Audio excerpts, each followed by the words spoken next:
Mr. Vincent Co, abay ginulat no nitong si Bea Alonzo. Pag kasi dito natuwa yung mga netizen pagkatapos kasi ng Alonzo, makikita natin kung anong klaseng babae si Bea. Siya po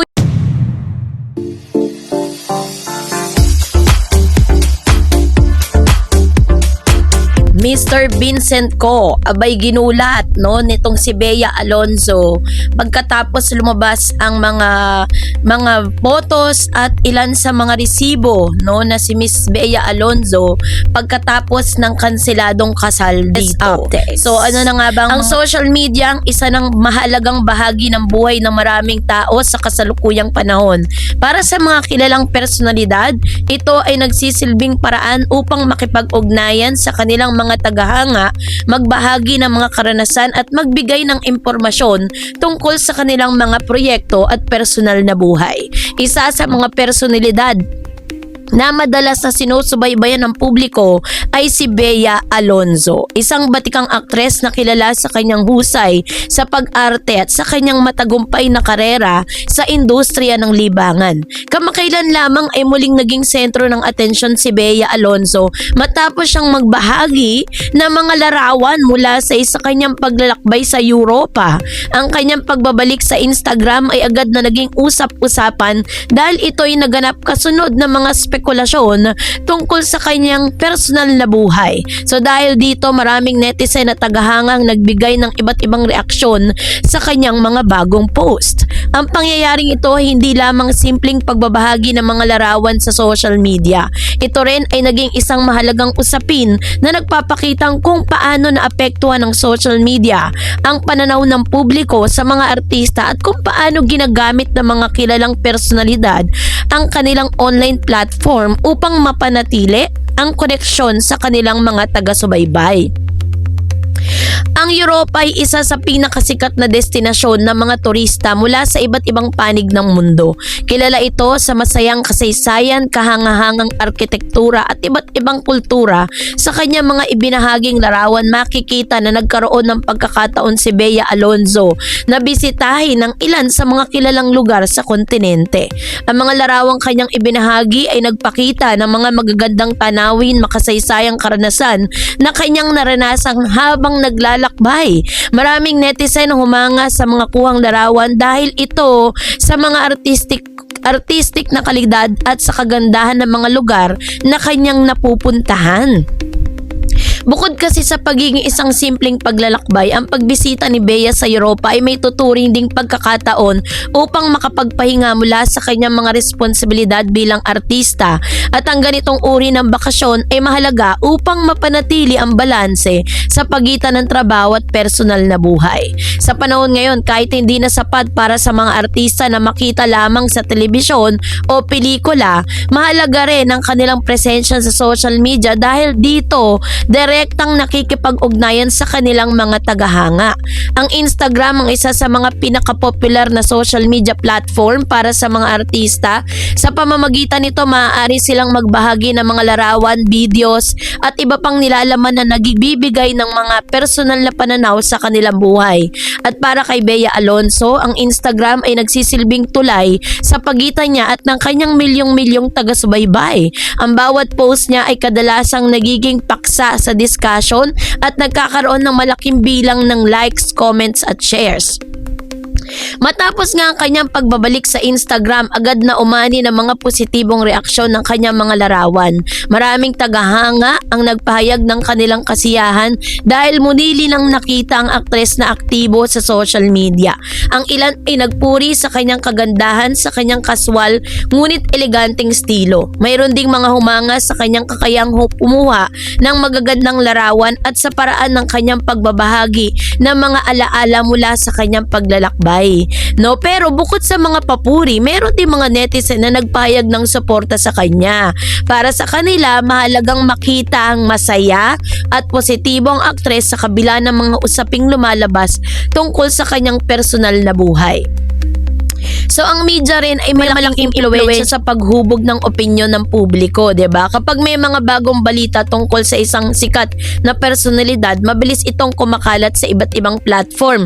Sa kaso kasi ni Bea, ang kanyang simpleng pagbabahagi ng mga larawan ay naging malaking balita dahil sa mataas na antas ng interes ng publiko sa kanyang buhay. Yung bawat detalye ay sinusuri at pinag-uusapan ng mga netizen at entertainment reporters.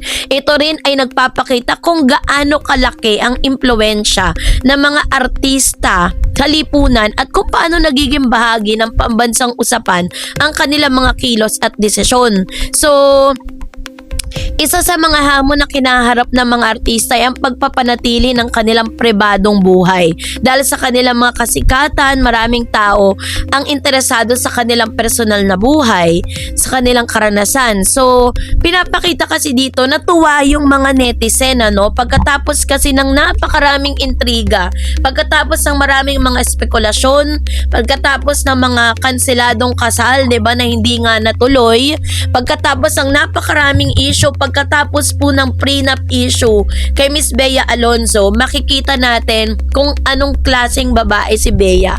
Siya po yung tipo ng babae na hindi titigil yung buhay niya dahil lang po sa mga pangyayari or ganap na masasabi natin bilang isang babaeng ikakasal. Napakasakit sa atin na tayo po ay handang-handa na para po for the new phase of our life. Tapos biglang may mga ganitong pangyayari. Mangyayari pa at magaganap pa yung mga ganitong bagay kung saan nakapag-invest na siya ng mga masasayang moments, nakapag-invest na siya ng mga bagay na nakapag-invest na siya ng emotion dun sa kanyang kapartner. Hinangaan ng husto si Bea Alonzo sa pagiging parang resilient, 'di ba? Sa pagiging matapang sa pagharap sa mga issue.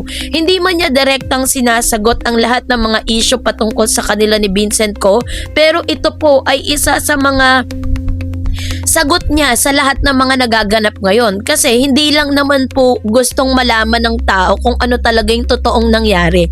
Ang concern po ng mga fans ni Bea ay malaman ang total state kung ano na ba ang kalagayan ngayon ni Bea Alonzo after the issue. Ito po isang malaking sampal para sa pamilya ni Vincent Co at kay Vincent Co kasi after of all those things happen dun sa kanyang fiancé, dito po kay Miss Bea Alonzo, kaya niya pa rin dalhin yung sarili niya. At alam ko po na isa sa mga healing process na pinagdadaanan ngayon ni Bea ay ang mag-travel.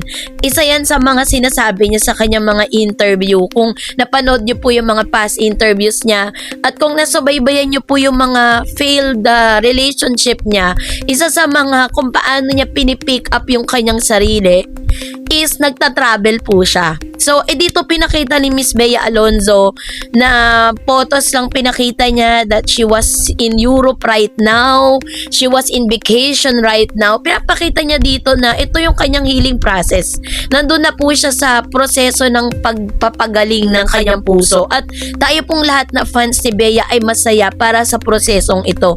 Isa lang naman gusto natin, 'di ba? Maging masaya siya, makatagpo siya ng tamang tao at tamang lalaki na alam natin na matatanggap siya, na alam natin na it doesn't matter kung may prenup ba yan or whatever, na hindi magkakaroon ng malaking issue yung yaman, 'di ba? Hindi magkakaroon ng malaking issue ang prenup, 'di ba? At hindi magkakaroon ng malaking issue kung ano man yung sasabihin ng kapwa pamilya sa bawat isa. Kasi sa pagmamahala naman, sa pag-ibig naman, love matters, 'di ba? Yung pagmamahala niyo naman talaga yung pinakamahalaga.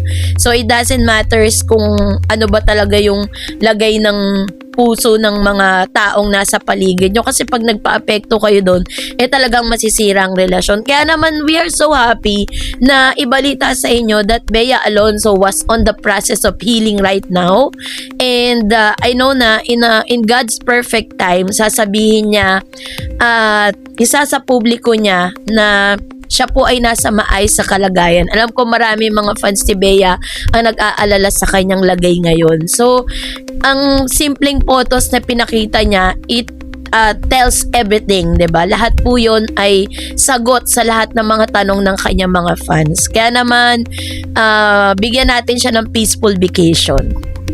So kayo po, ano pong niyang saloobin patungkol dito, mag-comment kayo sa comment section. And that's it for today. For more videos and updates, please don't forget to like and subscribe.